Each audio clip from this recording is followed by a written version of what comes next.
Hey, Daryl here, and this is my daily devotional. Samuel would become an important prophet of God. Remember his mother Hannah, unable to have a children until she promised God in a vow that I'll give you my son. When Samuel the son was born, after he was weaned, given to Eli at the temple. And there he is raised. And that night, he heard the voice of the Lord calling, Samuel, Samuel. But he thought it was Eli calling him. And so 3 times this occurred. And on the 4th time, consider what it says. Eli realized that the Lord was calling the boy, so he told Samuel, go lie down. If he calls you, say, speak, Lord, for your servant is listening. So Samuel went and lay down in his place. The Lord came and stood there, calling again, Samuel, Samuel. And Samuel said, speak, for your servant is listening.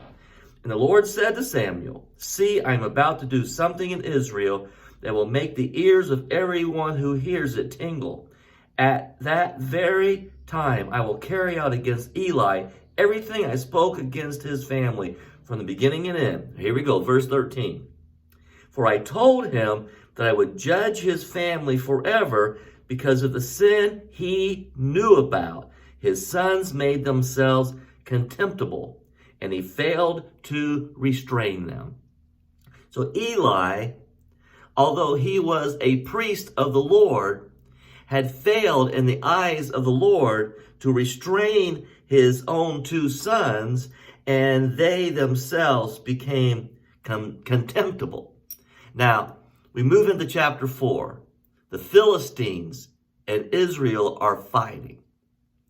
And they bring the covenant of the Lord, the ark, into their camp.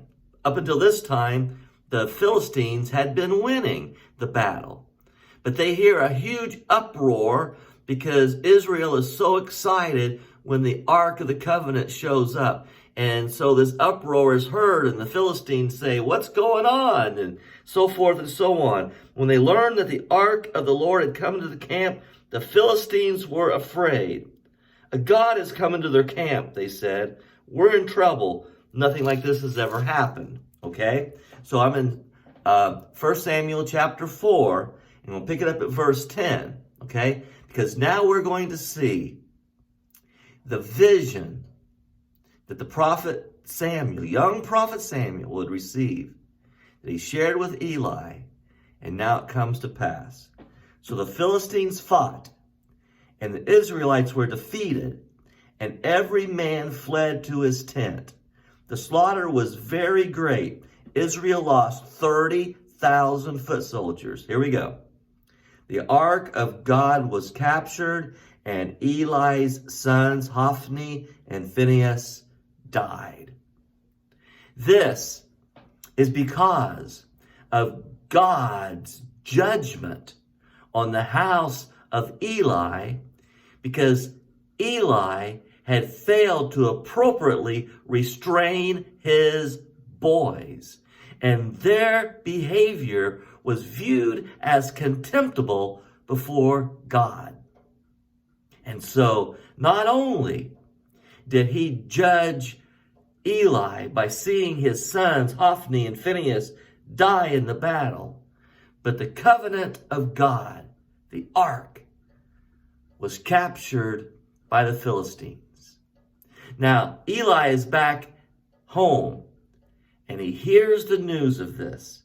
And he hears the news. At verse 17, the man who brought the news replied, Israel fled before the Philistines, and the army has suffered heavy losses.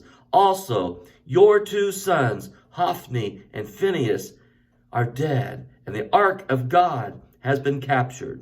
When he mentioned the ark of God, here we go, Eli fell backward off his chair by the side of the gate. His neck was broken, and he died, for he was an old man and heavy. He had led Israel 40 years. God's judgment against the priest Eli began because the priest Eli didn't first take care of matters at home.